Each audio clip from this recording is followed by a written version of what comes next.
आइए वंश education online platform में आप सभी का स्वागत है। और आज की क्लास हम अपने इस कोटेशन के साथ शुरुआत करते हैं। कहा जाता है कि परिंदों को मंजिल मिलेगी यकीनन। कहा जाता है परिंदों को मंजिल मिलेगी यकीनन, ये फैले हुए उसके पर बोलते हैं। यानी अगर पैर फैले हुए हैं, उसका विशाल क्षेत्र है, तो मंजिल तो ज़रूर मिलेगी। वे लोग रहते हैं खामोश अक्सर, ज़माने में जिनके हुनर बोलते हैं। यानी विद्वान व्यक्ति कभी बोलता नहीं, वो खामोश ही रहता है और ज़माने में उसकी भी एक बार उसका भी जलवा होता है। ठीक है, तो वह वेलकम टू वंश एजुकेशन ऑनलाइन क्लास में आपका स्वागत है।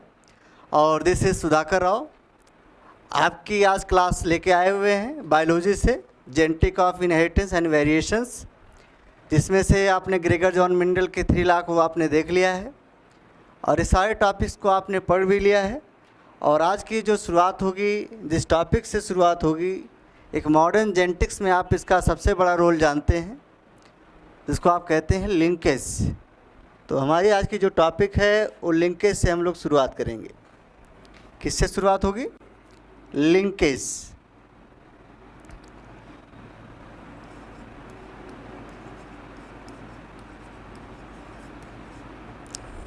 लिंकेज याद रखिएगा, लिंकेज क्या होता है कि अगर हम देखें लिंकेज में फादर ऑफ लिंकेज या किसने लिंकेज को बताया हुआ है, तो आपको पता है कि एक क्रोमोसोम है और उस क्रोमोसोम पर जीन लोकेट हैं और एक दूसरे से क्या है, कनेक्ट हैं, ईच टू अदर, एक दूसरे से जब जुड़े होंगे और ये ज़्यादा जब जुड़ेंगे तो उसको हम बोलते हैं लिंकेज। तो ये जो शुरुआत हुई थी, ये आपके फादर ऑफ मॉडर्न जेनेटिक्स ने शुरू किया था, जिसको आप कहते हैं थॉमस हंट मॉर्गन। क्या बोलते हैं? Thomas Hunt Morgan.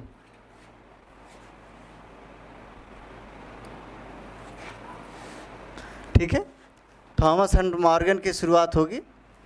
तो थॉमस हंट मॉर्गन ने ही बताया है लिंकेज। किस साइंटिस्ट ने बताया है? थॉमस हंट मॉर्गन ने ही बताया। Thomas Hunt Morgan. हम पहले भी आपको बता चुके हैं कि थॉमस हंट मॉर्गन, जिन्हें आप फादर ऑफ मॉडर्न जेनेटिक्स कहा जाता है। क्या कहा जाता है इन्हें? Father of modern genetics. तो फादर ऑफ मॉडर्न जेनेटिक्स क्यों कहा जाता है? कि ग्रेगर जॉन मेंडल का वही लॉ, जिसे आप 3rd लॉ कहते हो, कि अगर वहाँ पे लिंकेज रहा होगा तो कहा जाता है कि वो एक एक्सेप्शनल था। वो एक एक्सेप्शन के तौर पर था कि लॉ ऑफ इंडिपेंडेंट जो असॉर्टमेंट है ग्रेगर जॉन मेंडल का, उसी को हम फेल्ड लॉ कहते हैं। कैसा लॉ कहा जाता है? फेल्ड लॉ कहा जाता है। और उसी फेल्ड लॉ में एक एक्सेप्शनल है, लॉ ऑफ इंडिपेंडेंट असॉर्टमेंट, उस लॉ पे ही डिपेंड है। ग्रेगर जॉन मेंडल का जो लॉ फेल्ड था वो मैथमेटिशियन था, उसका कोई कैलकुलेशन नहीं था। तो ऐसे में इस लॉ को हम फेल्ड लॉ भी कहते हैं। पूछा भी जाता है आपसे कि ग्रेगर जॉन मेंडल का वो कौन सा लॉ था जिसको हम फेल्ड लॉ कहते हैं। तो वो लॉ आपका लॉ ऑफ इंडिपेंडेंट असॉर्टमेंट ही था। तो एक्सेप्शनल में अगर आपसे पूछा जाए कि एक्सेप्शनल में क्या है, तो आप बताएंगे एक्सेप्शनल। तो एक्सेप्शनल का मतलब होता है अपवाद। तो एक्सेप्शनल में क्या है कि law of independent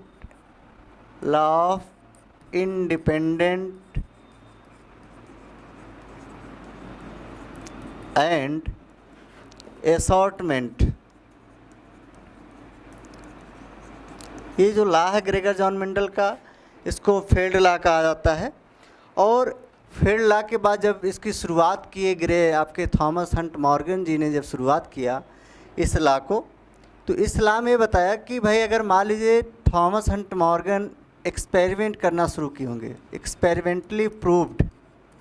experimentally proof पूछा जाता है कि किस साइंटिस्ट ने एक्सपेरिमेंटली प्रूफ्ड किया है तो प्रूफ किसने किया है? तो हमने आपको पहले ही बताया कि थॉमस हंट मॉर्गन ने ही इसे प्रूफ किया है। किसने प्रूफ किया है? थॉमस हंट मॉर्गन ने ही प्रूफ किया। लेकिन थॉमस हंट मॉर्गन ने अगर प्रूफ किया तो क्या एक्सपेरिमेंट में ग्रेगर जॉन मेंडल तो थे नहीं भाई कि पाइसम सटाइवम के प्लांटों पर अपना एक्सपेरिमेंट कर रहे थे। ये किस पर किए? ये किए आपके फ्रूट फ्लाई पे। मैं पहले भी इसके बारे में डिस्कस किया हूँ। फ्रूट फ्लाई जिसका जूलॉजिकल नेम होता है ड्रोसोफिला मेलैनोगैस्टर। ड्रोसोफिला मेलैनोगैस्टर। ड्रोसोफिला मेलैनोगैस्टर जो एक फ्रूट फ्लाई थी, फल मक्खी थी, उसी फल मक्खी पर ये अपना एक्सपेरिमेंट किए थे। और हमने आपको पहले बताया कि जो फल मक्खी है इसका जो लाइफ स्पान होता है वो 4 वीक का होता है। कितने वीक का होता है? 4 वीक का इसका लाइफ स्पान होता है। तो ऐसे में हम कह सकते हैं कि जीन क्या होते हैं? तो जीन को आप ऐसे कह सकते हैं, gene is present on the chromosome. तो जीन क्या होता है? क्रोमोजोम पर प्रेजेंट होता है। पूछा जाए जीन में अगर लिंकेज के केस में देखा जाए तो प्रेजेंट होता है, लेकिन कैसे क्रोमोजोम पर? सेम। कैसे क्रोमोजोम पर प्रेजेंट होगा? सेम क्रोमोजोम पर अगर जीन प्रेजेंट है और एंड अगर ये प्रेजेंट तो है and very close to each other, and very close to each other, अगर एक दूसरे से कनेक्ट तो है, जुड़ा हुआ है, लेकिन ये बहुत क्लोज है। और जब क्लोज होगा तो उस पर जो जीन होगा वो लिंक्ड होगा, तो उसको क्या बोलते हैं? Linked gene. Close to each other linked gene. और जब जीन लिंक्ड है तो आल्सो हम क्या कह सकते हैं?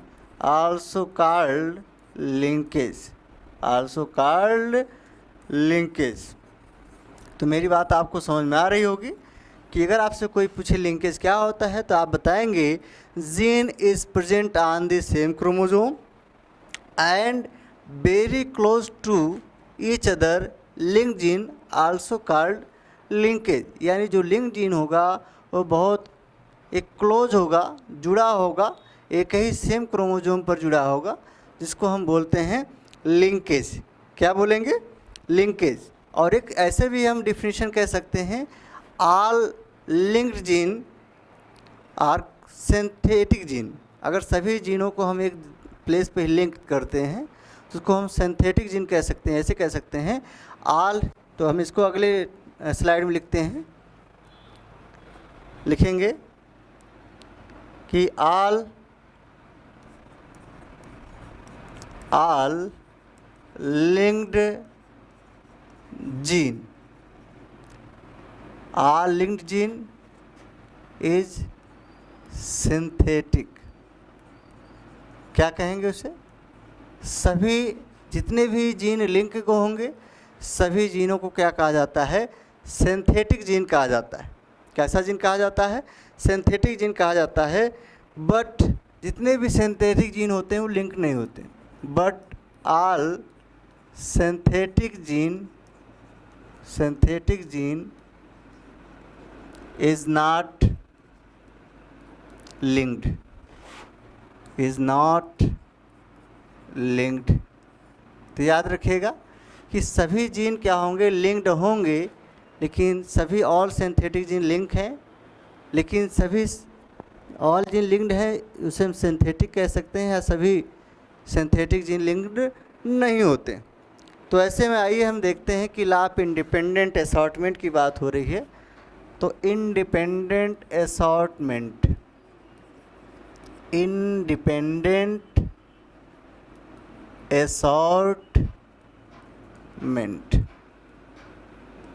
तो इंडिपेंडेंट असॉर्टमेंट क्या होता है कि जहाँ पर कोई भी जीन्स क्या होंगे? सेम क्रोमोजोम पर भी हो सकता है या किसी दूसरे डिफरेंट क्रोमोजोम पर भी हो सकता है। तो यहाँ पे अगर हम देखें लॉ ऑफ डिपेंडेंट असॉर्टमेंट में, तो ये 2 तरीके से जीन यहाँ पे लिंक होंगे। एक पहली कंडीशन में अगर हम जीन की बात कर रहे हैं, पहले वाले फेज़ में, पहले वाले में अगर हम जीन की बात कर रहे हैं तो पहले में जीन में क्या है? जीन फॉर अवे जीन, ऐसे कह सकते हैं, gene away from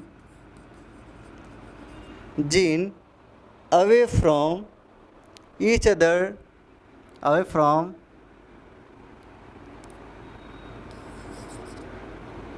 each other. जब भी जीन होंगे एक दूसरे से जुड़े होंगे, ईच अदर एक ही क्रोमोजोम पर की बात हो, each other on the same chromosome, same chromosome, ठीक है। और दूसरे में क्या होगा कि gene away from, gene away from different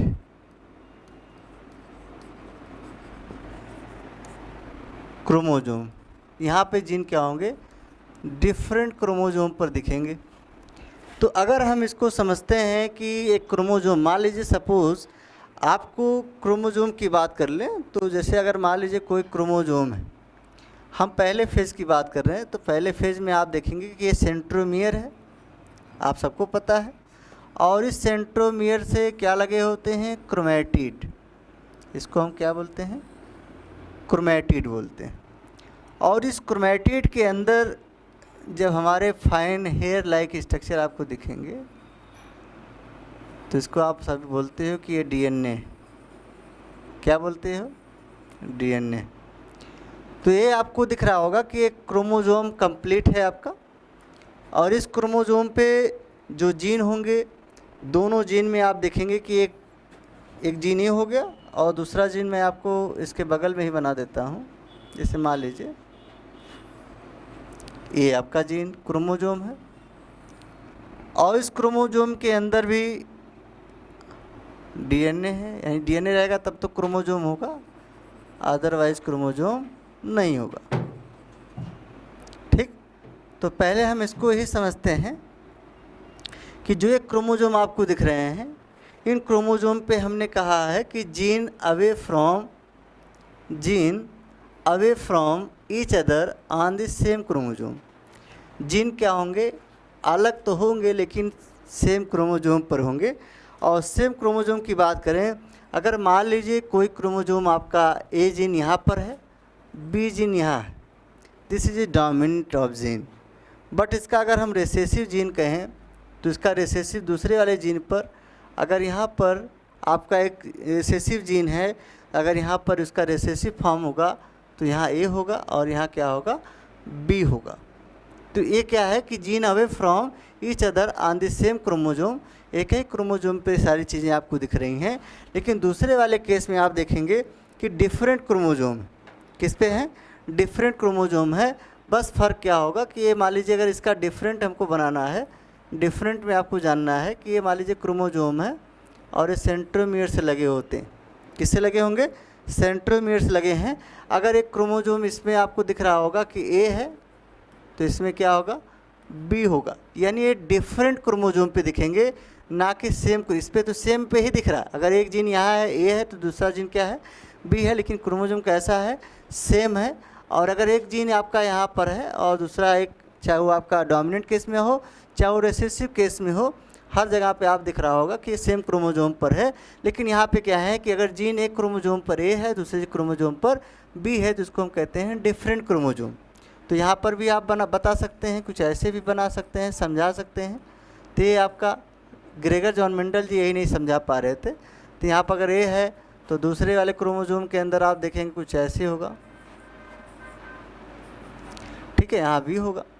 तो इस तरीके से हम ये कह सकते हैं कि इंडिपेंडेंट असॉर्टमेंट में ग्रेगर जॉन मेंडल ने इस चीज़ों को कैलकुलेट नहीं कर पाए, ना इसको आइडेंटिफाई कर पाए कि जीन कहाँ होंगे, कैसे होंगे, किस पोजीशन में होंगे, जिसको थॉमस हंट मॉर्गन जी ने ही बताया है। किसने बताया है, थॉमस हंट मॉर्गन ने ही बताया। तो याद रखिएगा कि अगर gene away from each other on the same chromosome, अगर एक ही क्रोमोजोम है और उस पर सेम जीन है, आपको दिख रहा होगा क्रोमोजोम पर, एक यहाँ है दूसरा यहाँ, समझ गए होंगे। तो आगे हम पढ़ते हैं कि अब नॉर्मल कि उसके अंदर लिंकेज क्या होगा। तो लिंकेज हमेशा याद रखिएगा, जैसे मान लीजिए अब एक जीन यहाँ हो गया और एक जीन यहाँ है, तो इन दोनों जीन के बीच में क्या है, दोनों में बहुत काफ़ी डिस्टेंस है, तो यहाँ पे जो लिंकेज होगा वो बहुत कम होगा।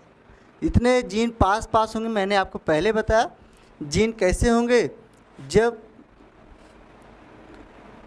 जीन क्या होंगे, gene is present on the same chromosome, अगर एक ही क्रोमोजोम पर जीन प्रेजेंट है and very close to each other, अगर एक दूसरे से बहुत पास पास जब रहेंगे तब तो लिंकेज बढ़ेगा, अगर जीन दूर दूर होंगे तो लिंकेज घटेगा। ऐसे में रिकॉम्बिनेशन की रेट बढ़ जाएगी। किसकी रेट बढ़ेगी, रिकॉम्बिनेशन की रेट बढ़ेगी। तो मेरी बात आपको समझ में आ रही होगी। तो हम अगली स्लाइड पे आते हैं और अगली स्लाइड में हम ये जानेंगे कि लिंकेज, तो आप जान ही गए हो कि लिंकेज कब होता है, when the gene is and very close to each other, तो is linkage is very high. अगर मान लीजिए दो जीन पास पास में हैं और जब दोनों जीन पास पास में रहेंगे तो उसमें लिंकेज क्या होगा, हाई होगा। ऐसे में रिकॉम्बिनेशन भी क्या होगा, लो होगा। लेकिन अगर दोनों जीन दूर दूर होंगे तो ऐसे में रिकॉम्बिनेशन क्या होगा, हाई होगा, और लिंकेज बहुत क्या होगा, वीक होगा, लो होगा। तो हम नॉर्मल कंडीशन में हम समझ लेते हैं कि नॉर्मलिटी क्या है, नॉर्मल लिंकेज। तो हम कुछ ऐसे पॉइंट बना के लिखेंगे, नॉर्मल लिंकेज, ठीक है। नॉर्मल लिंकेज की अगर हम बात कर रहे हैं तो नॉर्मल लिंकेज क्या होता है, 100% होता है। नॉर्मल से में सबको आपको पता होना चाहिए कि नॉर्मल लिंकेज क्या है, 100% होता है।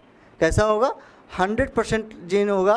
लेकिन ये नॉर्मल लिंकेज कैसे 100% होगा, मैं आपको बताया कि मान लीजिए ये आपका क्रोमोजोम है और इसी क्रोमोजोम पर आप देख रहे हो कि बहुत सारे जीन हैं। यहाँ एक जीन है, एक यहाँ जीन है, एक यहाँ जीन है, एक जीन यहाँ है। मान लीजिए ये जीन ए है और ये जीन बी है, ये क्या है, सी, और ये क्या है, डी है। तो अगर हम आपसे पूछें, ये बताइए कि ये ऐसे तो नॉर्मली लिंकेज क्या है, 100%।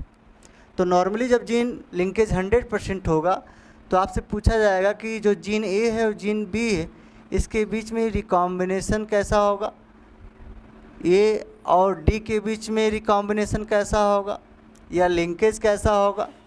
तो आपको मैं पहले बताया हूँ कि अगर जब दो जीन पास पास होंगे और काफ़ी क्लोज एक दूसरे से होंगे तो वहाँ लिंकेज ज़्यादा होता है, यानी 100% होगा।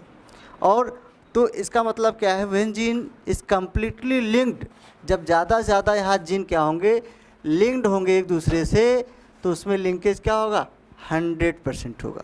कैसा होगा, 100% होगा।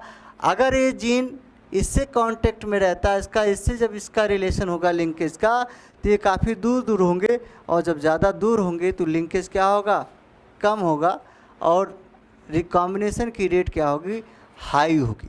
क्या होगी, हाई होगी। तो ऐसे में आप समझ सकते हैं कि पूछा जाता है कि नॉर्मल लिंकेज कितना होता है, 100%, और आपसे पूछा जाएगा कि मिनिमम लिंकेज कितना, मिनिमम कितना हो सकता है, मिनिमम लिंकेज। तो आप सभी ध्यान देंगे कि जो मिनिमम लिंकेज होता है वो आपका उधर तो 100% था, मिनिमम लिंकेज कितना होता है, 50% होता है। कितने परसेंट होता है। तो सभी बच्चे इतना ध्यान देंगे कि लिंकेज कैसे आपको बताना है कि जब जीन पास पास होंगे तो 100% की बात है, कम्प्लीटली लिंक्ड होंगे। When the completely gene is linked is linkage is 100%, but completely gene is not linked is linkage is 50%। Minimum क्या होगा, 50% होगा। मैक्सिमम कितना हो सकता है, 100% जीन हो सकते हैं। कैसे हो सकते हैं, तो अब इसमें आपको ये भी जानना है कि आपसे पूछा जाएगा मैक्सिमम क्रॉसिंग ओवर क्या होता है। मैक्सिमम क्रॉसिंग ओवर, तो आप सभी को पता है कि क्रॉसिंग ओवर क्या होता है, when the gene is exchange to non homologous chromosome between two non homologous chromosome. एक क्रोमोजोम है और वो नॉन होमोलॉगस क्रोमोजोम के बीच में अपने जीनों को शेयर करने लगता है, एक्सचेंज करने लगेगा अपने जेनेटिक मटेरियल को। जब वो अपने जेनेटिक मटेरियल को एक्सचेंज करना शुरू कर देगा तो उसको हम बोलते हैं क्रॉसिंग ओवर। क्या बोलते हैं, क्रॉसिंग ओवर। तो पूछा जाता है कि मान लीजिए कि एक जीन या एक क्रोमोजोम ए है, ठीक है, और एक सामने क्रोमोजोम है, तो अगर दोनों के बीच में क्या होगा कि क्रॉसिंग ओवर होगा। क्या होगा, क्रॉसिंग ओवर, अगर दोनों के बीच में क्रॉसिंग ओवर हो रहा है तो ऐसा तो है नहीं कि दोनों क्रोमेटिड दोनों होमोलॉगस क्रोमोसोम जाके जुड़ रहे हैं एक साथ, ऐसा तो है नहीं। तो पॉसिबिलिटी अभी केवल क्या है, नॉन होमोलॉगस क्रोमोसोम के between two non homologous chromosome के पास में यहाँ पे जुड़ रहे हैं, और ऐसे में यहाँ पे जब जुड़ रहे हैं तो ये अपने जेनेटिक मटेरियल को एक्सचेंज कर रहे हैं। तो कितना कर सकते हैं, 50-50%। कितना परसेंट? तो आप कह सकते हैं कि मैक्सिमम क्रॉसिंग ओवर कितना होता है, तो मैक्सिमम क्रॉसिंग ओवर 50% होता है। कितने परसेंट होता है? 50% होता है। लेकिन अगर आपसे पूछा जाए कि ये तो मैक्सिमम हो गया, तो मिनिमम कितना क्रॉसिंग ओवर होता है? मिनिमम क्रॉसिंग ओवर, तो क्रॉसिंग ओवर मिनिमम होता ही नहीं, इसको हम 0 कह सकते हैं। क्या कहेंगे? 0%। कितने परसेंट? 0%। तो सभी बच्चे इतना ध्यान देंगे कि मैक्सिमम कितना क्रॉसिंग ओवर होता है, मिनिमम कितना क्रॉसिंग ओवर होता है, मैक्सिमम लिंकेज कितना होता है, मिनिमम लिंकेज कितने होते हैं। ये पॉइंट को आप नोट करते जाएंगे, नोट कर लेंगे। जैसे मान लीजिए मैं आपको एक क्रोमोसोम बना रहा हूँ, और ये मान लीजिए आपका, और इस पे क्रोमोसोम हम लोग देखेंगे कितना परसेंट होता है। जैसे मान लीजिए आपका क्रोमोसोम है, और इसमें हमने जीन को रख दिया है। किसको रखा है? जीन को रखा है। और ये जो जीन होंगे, एक जीन का नाम हम देते हैं ए, दूसरे का देते हैं बी, तीसरे का देते हैं सी, चौथे का देते हैं डी, और पाँचवें का देते हैं ई। तो यहाँ पे आप देख रहे होंगे कि आपके पास जो जीनों के नंबर हैं A B C D E, ये 5 जीन आपके पास हैं। तो टोटल इसमें लिंकेज कितना होगा, तो आपको पहले से पता है कि टोटल हमारे पास 100%। कितने परसेंट है? 100% है। लेकिन अगर हम नॉर्मली सभी के बीच में बात करें, सभी के बीच में कितने परसेंट होगा, तो 20%, यानी सभी के अंदर 20-20 आएगा। सभी के अंदर कितने कैसे परसेंटेज आएंगे? 20% आएंगे। तो इस तरीके से हम ये कह सकते हैं कि हमेशा जीन जो मिनिमम लिंकेज करता है किसी क्रोमोसोम से, वो 50% ही करता है, और कंप्लीट तौर पर कितना करता है? 100% करता है। मैक्सिमम क्रॉसिंग ओवर कितना करता है? 50% करता है। लेकिन मिनिमम क्रॉसिंग ओवर कितना करता है? 0% करता है। और क्रॉसिंग ओवर क्या है, यहाँ पे आप देख रहे होंगे कि when the chromosome exchange of the genetic material between two non homologous chromosome, दो नॉन होमोलॉगस क्रोमोसोम के बीच में अपने जेनेटिक मटेरियल को एक्सचेंज कर रहे हैं, तभी तो क्रॉसिंग ओवर हो रहा है। और वो पूरा नहीं कर रहे हैं कि ऐसा नहीं कि पूरा जीन इसमें ट्रांसफ़र कर दे रहे हैं, एक स्पेसिफिक प्लेस पर, एक स्पेसिफिक पॉइंट पर ही अपने क्रोमोसोम को एक्सचेंज कर रहे हैं between two non homologous chromosome में। तो ऐसे में हम कह सकते हैं कि यहाँ पे जो क्रॉसिंग ओवर है वो 50% है। कितने परसेंट है? 50%। ठीक है, इतनी बातें आपको समझ में आ रही होंगी। अब हम अगली स्लाइड पे चलते हैं कि लिंकेज। चलिए, तो हम अगली स्लाइड पे आते हैं, और अगली स्लाइड पे हमारा क्या है? लिंकेज है। तो लिंकेज में कितने, how many kind of linkage, तो आपको पता होना चाहिए कि linkage is a 2 kind. Linkage is a 2 kind. First is complete linkage, first is complete linkage, second is incomplete linkage. एक आपका लिंकेज कैसा है? कंप्लीट है, और दूसरा कैसा है? Incomplete linkage. ध्यान से मेरी बातों को आप समझेंगे। कंप्लीट लिंकेज क्या है? जब जीन क्या होंगे? कंप्लीटली लिंक्ड होंगे। जैसे मान लीजिए भाई, कंप्लीट की अगर हम बात करें तो आप कैसे कह सकते हैं? When gene is completely linked, completely linked, जब जीन क्या होंगे? कंप्लीटली लिंक्ड होंगे, कंप्लीट तौर पर, तब उसे हम बोलते हैं कंप्लीट लिंकेज बोलेंगे। और एक कंप्लीट लिंकेज कितने टाइप का होता है? तो यहाँ पे आप कंप्लीट लिंकेज 2 टाइप का है। कितने टाइप का होता है? 2 टाइप का होता है। और ये दोनों जो लिंकेज होगा दोनों टाइप में, एक होगा आपका पेरेंटल कॉम्बिनेशन। कैसा होगा? Parental combination. और जब पेरेंटल कॉम्बिनेशन होगा तो पेरेंटल में कॉम्बिनेशन है, और दूसरा क्या है आपका जो कॉम्बिनेशन होगा वो नॉन पेरेंटल होगा। कैसा होगा? Non parental. तो ये सारे की पॉइंट्स हैं, और इन सभी की पॉइंट्स को आप नोट करते जाएंगे।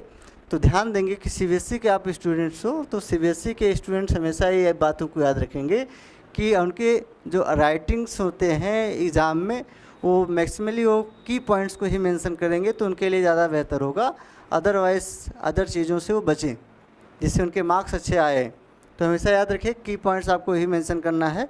तो यहाँ पे नॉन पेरेंटल और पेरेंटल की बात आती है, तो अगर हम मान लीजिए आपका पेरेंटल कॉम्बिनेशन है तो पेरेंटल कॉम्बिनेशन में पूछा जाए एक रेट पूछी जाती है कि रिकॉम्बिनेशन लिंकेज अगर मान लीजिए पेरेंटल केस में है, कॉम्बिनेशन है, तो उसमें रिकॉम्बिनेशन कैसा होता है, नॉन पेरेंटल में कितना होता है।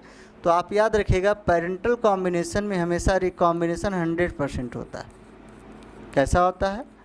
100% होता है, 100%। ठीक, कितने परसेंट होता है? 100% होता है। और नॉन पेरेंटल में रिकॉम्बिनेशन कैसा होगा? रिकॉम्बिनेशन कैसा होगा? तो यहाँ पे हमेशा 0% होता है। ये रिकॉम्बिनेशन होता क्या है कि जैसे मान लीजिए मैंने आपको बताया कि एक जीन यहाँ है और एक जीन यहाँ है और एक जीन बीच में। जैसे अगर आपसे पूछे कि इस जीन और इस जीन के बीच में लिंकेज क्या होगा, तो भाई लिंकेज अगर very close to each other है तो यहाँ लिंकेज ज़्यादा होगा। लेकिन अगर आपसे पूछा जाए कि इसके बीच में रिकॉम्बिनेशन कैसा होगा, तो रिकॉम्बिनेशन कैसा होता है, जब दो जीन पास पास होंगे तो रिकॉम्बिनेशन लो होता है। रिकॉम्बिनेशन क्या होगा? लो होगा। और जब दो जीन दूर दूर होंगे इनके बीच में रिकॉम्बिनेशन क्या होगा? हाई होगा।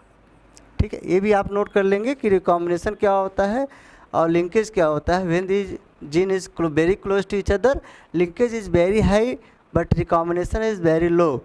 But when the gene is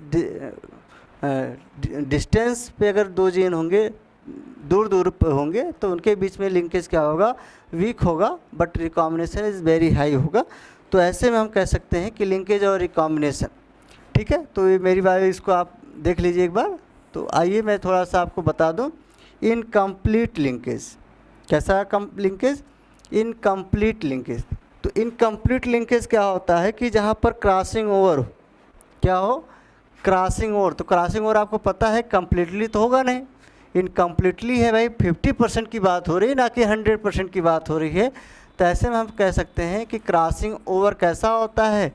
crossing over हमेशा आपका 50% होता है। मैक्सिमम कितना हमने आपको पहले भी बताया है, 50% होता है। तो 100% तो हुआ नहीं, तो ऐसे में हम किस में रखते हैं इसको?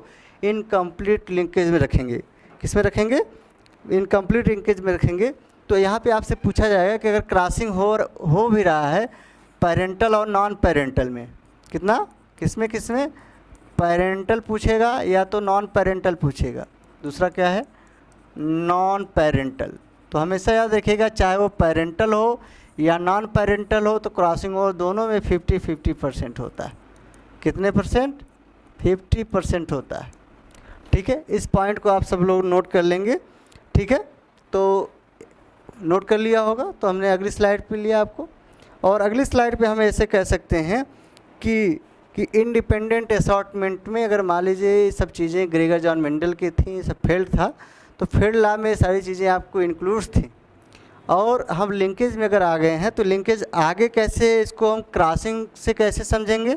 तो क्रॉसिंग से समझने के लिए आपको क्या जानना है कि कम्प्लीटली लिंकेज और इनकम्प्लीटली लिंकेज में आपको ये जानना है कि types of arrangement of linkage, या पूछा जाता है कि which hypothesis was given by in linkage which animal is a crossing between. तो आपको एनिमल की अगर हम बात किए तो ड्रोसोफिला मेलानोगास्टर को यूज़ किया गया था। किसको यूज़ किया गया है? ड्रोसोफिला मेलानोगास्टर को यूज़ किया गया है। ध्यान देंगे आप सभी। तो हम इसको पढ़ेंगे, इसका एक्सपेरिमेंटल वेरिफिकेशन ऑफ लिंकेज। क्या पढ़ेंगे? Experimental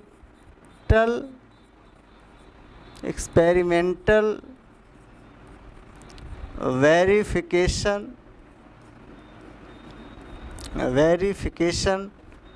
of linkage. तो एक एक्सपेरिमेंट के तौर पर हम लिंकेज को वेरीफाई करते हैं।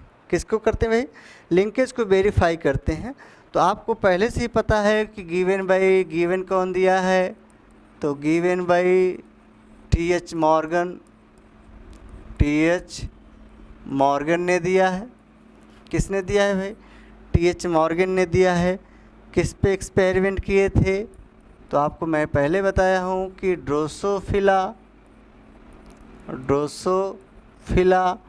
मेलैनोगैस्टर पे किए हैं। किस पे किए हैं? ड्रोसोफिला मेलैनोगैस्टर पे अपने एक्सपेरिमेंट किए हैं। ठीक है, आपके फ्रूट फ्लाई पे किए हैं। और इस फ्रूट फ्लाई को, हाँ, इसका जो ड्रोसोफिला का नाम क्या है? Fruit fly. फ्रूट मतलब फल और फ्लाई का मतलब होता है मक्खी। और इस मक्खी के जो कैरेक्टर्स थे, उस कैरेक्टर्स की अगर हम बात कर लें तो कैरेक्टर्स में पहले क्या होता है कि आप देखोगे अगर सेक्सुअल कैरेक्टर में हम देखें तो वैसे भी ये आपका यूनिसेक्सुअल नेचर की होती है। मेल भी दोनों अलग होता है, फीमेल भी अलग होती है। तो ऐसे में पहला होता है सेक्सुअल डायमॉर्फिज्म। क्या होता है? Sexual dimorphism. सेक्सुअल डायमॉर्फिज्म का मतलब ये होता है कि जहाँ पर दोनों मेल और फीमेल अलग अलग हों, मेल फीमेल दोनों क्या हों? अलग अलग हों। तो उसको हम पहले पॉइंट में फ्रूट फ्लाई का ही जान लेंगे कि ये सेक्सुअल डायमॉर्फिज्म है। और दूसरा फीचर्स इसका क्या है? लाइफ स्पान, यानी जिंदा कितने दिन तक रहती है। तो इसका लाइफ स्पान कितने दिन का होता है? 4 वीक्स का होता है। कितने वीक्स का होता है? 4 वीक का इसका लाइफ स्पान होता है। और ये इसका और एक फीचर क्या है? Can be grown easily in lab. ये आसानी से लैब में इसकी ग्रोथ हो जाती है। ठीक है, ये आसानी से हम इसको ग्रो करवा लेते हैं। तो आइए हम एक्सपेरिमेंट पढ़ते हैं कि क्या क्या वो कैरेक्टर सिलेक्ट किए होंगे, किस कैरेक्टर से इसका एक्सपेरिमेंट करके हमको प्रूव करके बताए, समझाए कि कैसे लिंकेज कैसे होता है, रिकॉम्बिनेशन कैसे होता है। ठीक है, तो ये आपको इसके कुछ पॉइंट थे, इसको आप समझ गए होंगे। तो अगर हम कैरेक्टर्स की बात करें, किसकी बात करें? कैरेक्टर।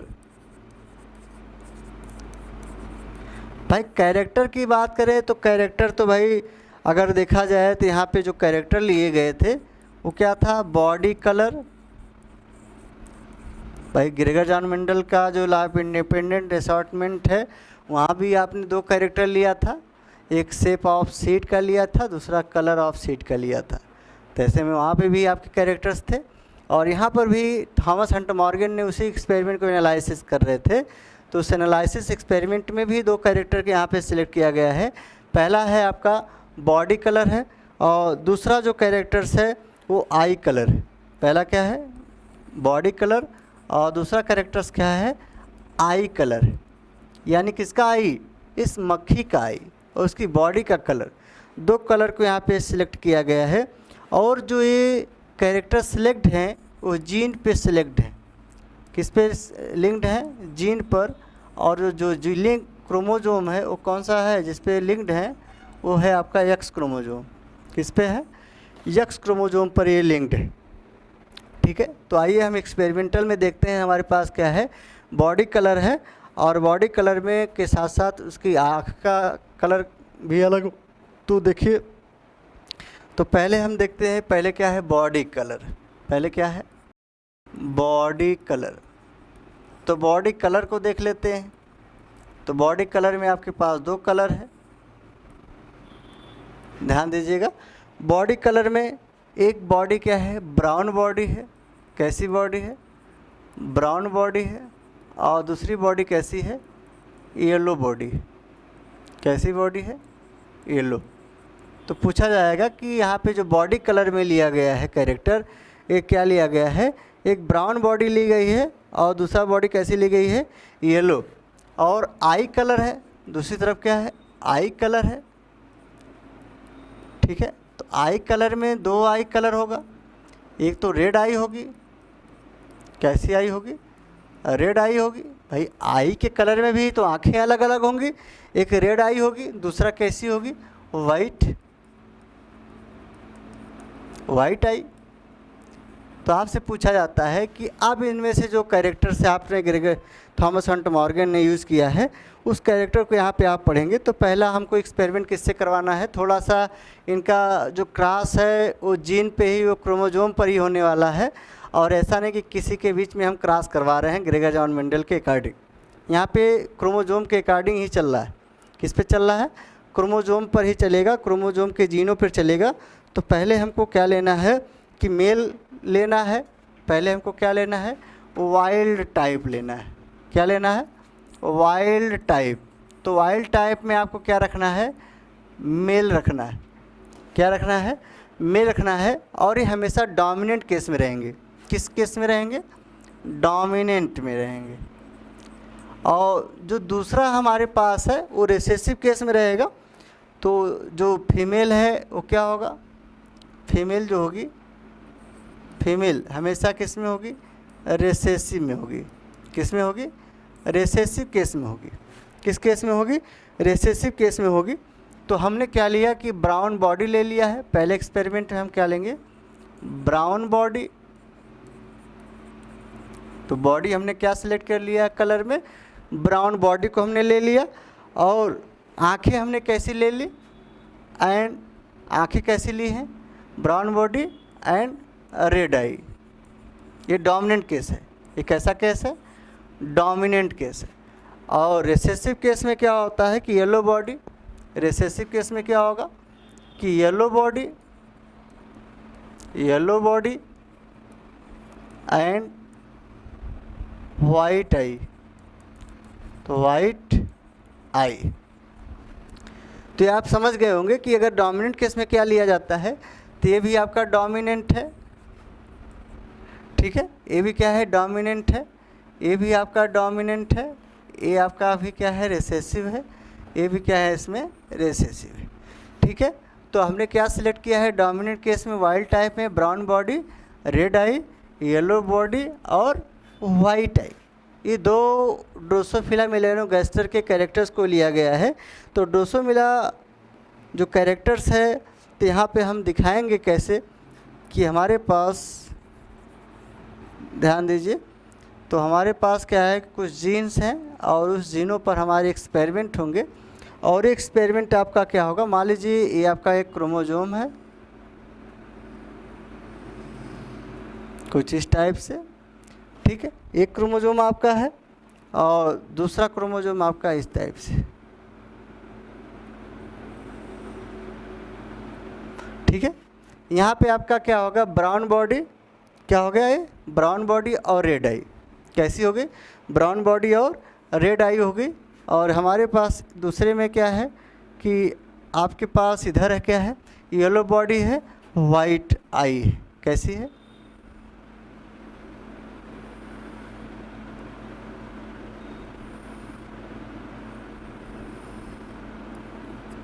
तो यहाँ पे हम एलीलों को भी रिप्रेजेंट करेंगे।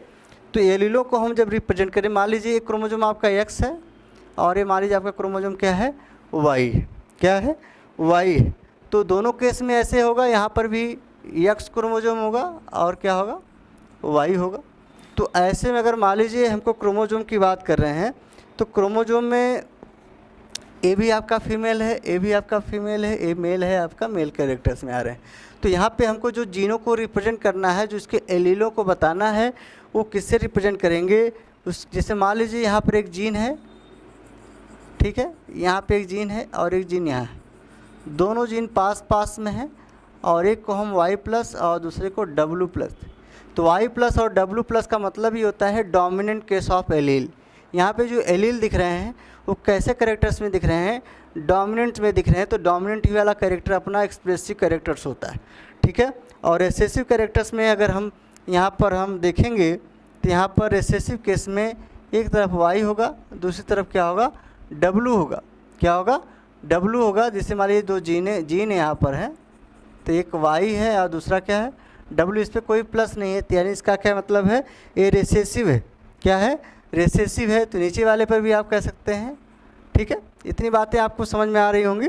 तो अगर हम इसका फिर से सेल्फिंग करवाते हैं तो सेल्फिंग में ये पाएंगे कि इसकी जो कैरेक्टर्स मिलेंगे, तो ब्राउन बॉडी, रेड आई का जो कलर होगा, जो डोमिनेंट होगा, तो ब्राउन बॉडी और कैसे कलर मिलेंगे? अब जिसे आप क्रॉस करवा लीजिए कि ब्राउन बॉडी है तो ब्राउन बॉडी को आप ऐसे भी समझ सकते हैं, ब्राउन बॉडी तो BB और RR, ब्राउन बॉडी रेड आई, और इधर क्या होगा? Yellow body. ठीक है, इसको हम स्मॉल से रिप्रेजेंट कर देते हैं। तो आपने ग्रेगर जॉन मेंडल का यूज़ कर लीजिए, small b small r small are. तो जब हम इसका एक कैरेक्टर यहाँ पे सिलेक्ट करेंगे तो इसका कैरेक्टर हम यहाँ एक सिलेक्ट कर लेंगे। तो दोनों के बीच में जब क्रॉस होगा तो क्या आएगा, B capital R small are. तो ब्राउन बॉडी कैसी दिखेगी, आपकी ब्राउन बॉडी दिखेगी, और कलर कैसा दिखेगा, रेड आई। तो यानी जो डोमिनेंट में आपको दिख रहा है कि brown body red eye colour आ रहा है। कैसा कलर आ रहा है, ब्राउन बॉडी रेड आई, यानी दोनों डोमिनेंट है, दोनों क्या हैं, डोमिनेंट केस में आ रहे हैं। तो ब्राउन बॉडी हो गई, ब्राउन बॉडी रेड आई। यहाँ 100% वैल्यू वही आ रही है, रेड आई की ही आ रही है। तो ऐसे में आप इसका ग्रेगर जॉन मेंडल के रूल के अकॉर्डिंग जाएंगे तो हाँ आपका इसका हम सेल्फिंग करवा के एक कंप्लीट क्रॉस करवा सकते हैं। तो ये इसमें पूछा जाएगा कि जब दो जीन पास पास होंगे तो इनके बीच में लिंकेज कैसा होगा, जब दो जीन दूर दूर होंगे तो उनके बीच में लिंकेज कैसा होगा। तो यहाँ लिंकेज क्या होगा, लो होगा, और यहाँ लिंकेज कैसा होगा, हाई होगा। तो आई होप मेरी बातों को आप समझ रहे होंगे। तो कुछ बातें आपको एक्सपेक्टेशन में आपको यही पता है कि जो F2 जनरेशन में रेशियो आता है 9:3:3:1 ही आता है। ये एक्सपेक्टेशन आपने ग्रेगर जॉन मेंडल ने दे रखा है तो brown body red eye colour का। तो यहाँ पे अगर हम पेरेंटल बॉडी की बात करें तो पेरेंटल बॉडी में 98%, कितने परसेंट, 98% ब्राउन बॉडी जो रेड आई है इसमें 98% की बात अगर हम करें पेरेंटल टाइप में तो ब्राउन बॉडी रेड आई, येलो बॉडी और आपका वाइट आई के प्लांट्स ड्रोसोफिला मेलानोगास्टर के एनिमल दिखे हैं। और दूसरे क्लास में हम देखेंगे कि दूसरे क्लास की अगर हम बात करें तो दूसरे क्लास में रिकॉम्बिनेशन का जो रेट था, यहाँ लिंकेज क्या है, यहाँ लिंकेज हाई दिख रहा है, यहाँ लिंकेज क्या है 98% है। दूसरे केस में लिंकेज क्या है, रिकॉम्बिनेशन वहाँ पे आपका लो है, यहाँ पे रिकॉम्बिनेशन लो है, यहाँ रिकॉम्बिनेशन क्या है, ज़्यादा है। यहाँ लिंकेज क्या होगा, हाई होगा, यहाँ पे लिंकेज क्या होगा, हाई होगा, और यहाँ पे लिंकेज क्या होगा, लो होगा, यहाँ पे रिकॉम्बिनेशन ज़्यादा है। तो इस तरीके से हमें कह सकते हैं कि TH लिंकेज का जो एक कैलकुलेशन वैल्यू आपके थॉमस मॉर्गन ने बताया कि कोई भी जीन ट्रांसफ़र होता है तो डिपेंड करता है कि उसमें जो क्रोमोजोम है, उसके जो जीन हैं वो किस तरीके से लिंक्ड हैं, इसके ऊपर डिपेंड करता है। और ऐसे ही लिंकेज के बाद हमारा अगला जो टॉपिक होगा वो टॉपिक्स आपके मैं बता देता हूँ आपको कौन से टॉपिक आपको पढ़ने हैं।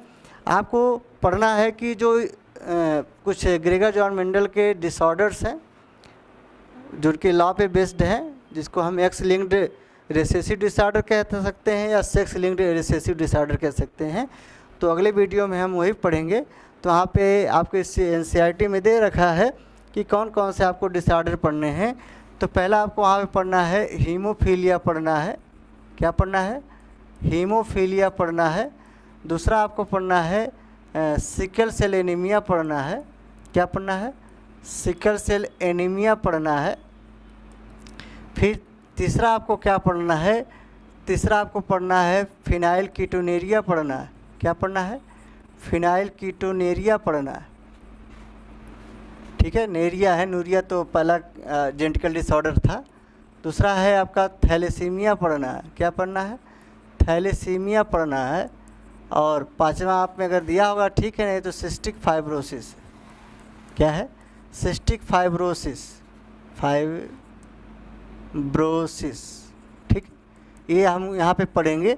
ये आपको डिसऑर्डर पढ़ने हैं और ये डिसऑर्डर ग्रेगर जॉन मेंडल के लॉ पे ही डिपेंड है, या इसको हम कह सकते हैं मेंडेलियन डिसऑर्डर के ऊपर कह सकते हैं।